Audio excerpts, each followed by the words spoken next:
Hello friends, good morning to our YouTube channel TechSaj, where we share all types of legal, taxation and financial matters that helps you in managing your personal and business administration perfectly and smoothly. In today's video, we shall be discussing about principles of natural justice.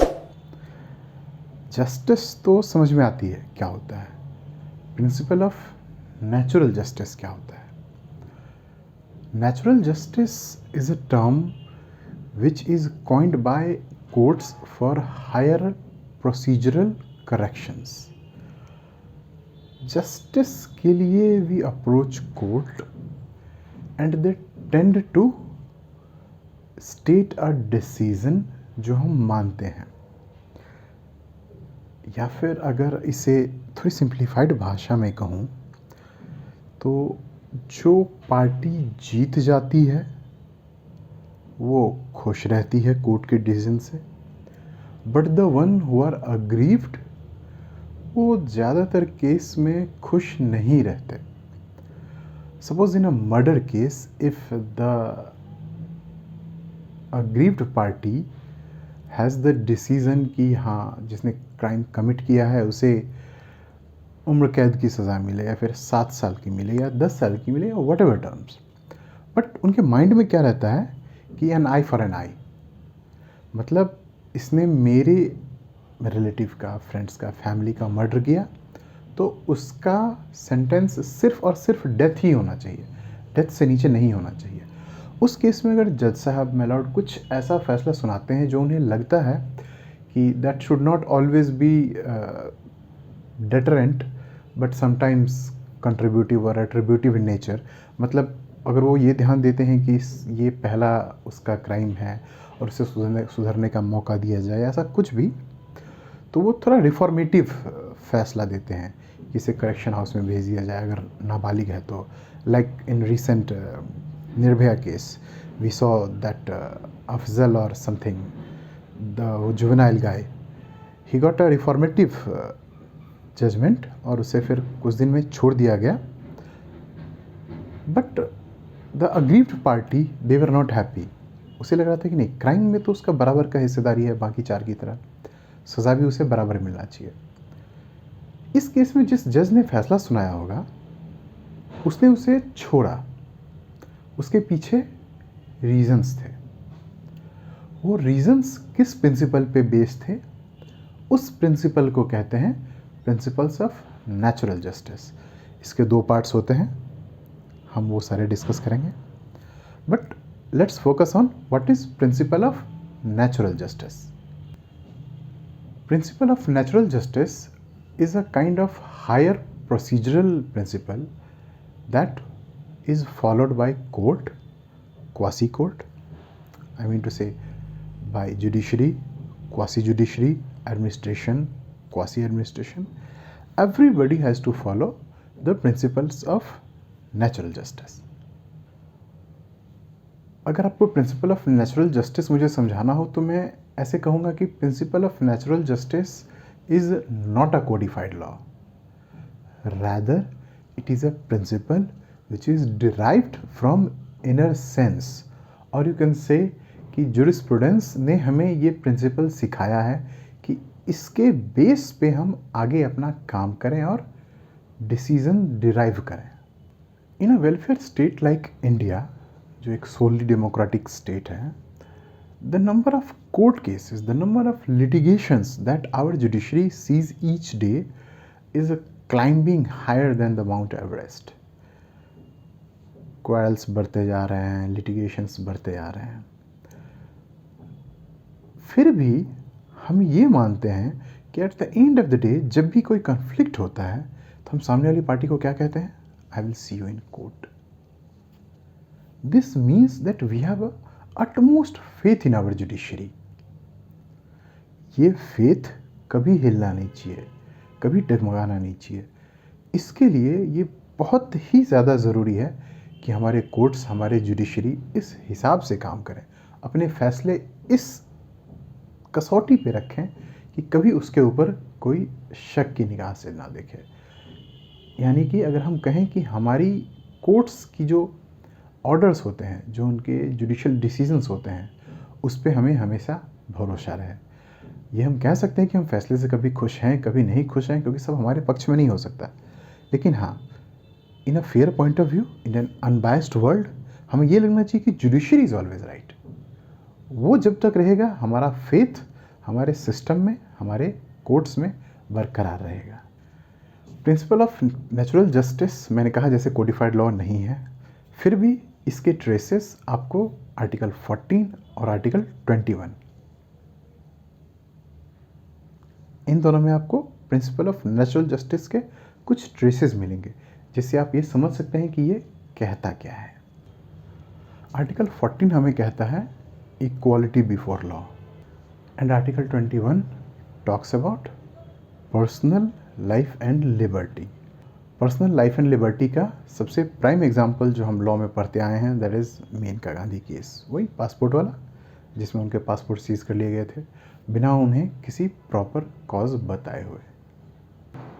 Natural justice is the procedure of fair means, it is no way procedure of equal means.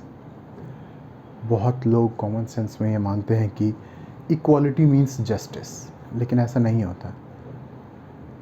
ये एक diagram देखिए, first child, second child, third child. This depicts what justice and equality means. मैं आपको एक बार एक अलग example से समझाता हूँ। इक्वालिटी मतलब क्या होता है? Giving equal opportunity. Suppose lion is the king of jungle, तो if you have to derive कि फिश और मंकी में who is more able animal और एम्फीबियन और लिविंग बीइंग, तो वो अगर इक्वालिटी करे तो क्या बोलेगा कि let's decide that among monkey and fish who is better, so we would give them a equal opportunity of climbing the tree. जो पहले ट्री पे चढ़ जाएगा among fish and monkey, he is the better guy. Equal opportunity है, but is this fair? चलिए let's change the scenario. Among monkey and fish, who can swim the deepest and the fastest? Whoever is the winner. Equal means? But क्या ये fair means हुआ? No. This is what we mean by principle of natural justice, which is not about equality, but to be fair and with consciousness. Now let us discuss the purpose of natural justice. That why do we need natural justice? Point 1, to provide equal opportunity of being heard. Point 2, concept of fairness. Point 3, to complete the loopholes of law. Point 4, to protect the fundamental rights. Point 5, to protect the basic feature of our Indian Constitution. Point 6, no miscarriage of justice. कहीं भी ऐसा ना हो कि justice को नज़रअंदाज कर दिया जाए अपने फिजिबिलिटी के चक्कर में। So these are the bullet points for the purpose of natural justice. The principle of natural justice encompasses mainly these two rules. These 2 points mainly encompasses principle of natural justice. First is nemo judex in causa sua. You cannot be judge in your own case. Point 2, audi alteram partem. Everyone should be given an equal opportunity of being heard. इस video में हम nemo judex in causa sua, the first point of natural principle of natural justice के बारे में बात करेंगे। audi alteram pattern next video में हम कवर करेंगे। While discussing this first point, we will be covering कि ऐसा हम क्यों कहते हैं कि no one should be made judge in his own case. Logic, reasons. Well, there are 3 reasons why this principle should be followed. When one is made judge in his own case, उसमें आपको 3 तरह के biasness देखने को मिलेंगे. बायस मतलब झुकाव. Those 3 are pecuniary bias, personal bias and bias as to subject matter. तीनों को हम डिस्कस करते हैं. Pecuniary bias basically means biasness related to some benefits over finance or monetary or remuneration or something like that. जड़ से जुड़ा हुआ जो फ़ायदा होता है. If I am made a judge about a dispute between a society जिसमें मैं या मेरा भाई रहते हैं, तो definitely I will prefer the decision in the favor of the known or my brother, cause उसमें थोड़ा सा उसको फ़ायदा होगा. या फिर किसी ज़मीन से जुड़ा लिटिगेशन है जिसका एक पार्ट मेरी फैमिली है, दूसरा पार्ट कोई भी हो, तो मैं जाहिर है उसमें देखूंगा कि हाँ इससे फ़ायदा मेरी फैमिली को हो रहा है, तो डेफिनेटली मेरा डिसीज़न कहीं ना कहीं बायस होगा ही, no matter how honest I am. But this is a kind of bias that the other party और anybody would like to avoid. Second type of bias is personal bias. अगर मेरे सामने एक रोड रेज या फिर ऐसा कोई case आता है जिसमें one party is from my building, my society, my office and the other party is I don't know any guy, आपको क्या लगता है मैं फैसला किसके पक्ष में सुनाऊंगा? ऑफ कोर्स जो मेरे अपने बंदे हैं, because I have a personal interest there. The guy is personally known to me, so my decision will always be in his favour, no matter सामने वाला बंदा क्या दलील रखता है, क्या सबूत पेश करता है. व्हेन आई एम द जज, यू नो, कहते हैं ना, नोबडी इज अबव द जज ज्यूरी, आई एम द जज in the jury of my own case. सो ये बाइस वहाँ आएगी. थर्ड इज बाइस एज टू सब्जेक्ट मैटर. कभी कभी क्या होता है कि neither the party is known to me, neither there is any monetary interest, but on subject matter I can have a inclination. This can be mostly seen in political scenarios. You have seen a lot of TV debates about right wing and left wing ecosystem. Suppose if a left wing ecosystem guy is on the chair, is on the judge, and उसके सामने कोई case आता है, तो जाहिर है बिना दलील, बिना सबूत, बिना कोई पक्ष के भी अगर उसका झुकाव ही लेफ्ट के प्रति है या फिर इन द अदर केस उसका झुकाव ही राइट के प्रति है, तो वो अपने पक्ष में ही फैसला देगा. वो ही नहीं जानता क्या बंदे हैं, क्या केस है, बट हाँ मैं जानता हूँ कि राइट विंग है तो हाँ उससे राइट विंग के पक्ष में फैसला दूंगा.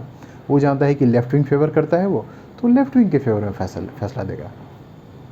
ये चीज़ें बहुत मैटर करती हैं in related to principle of natural justice.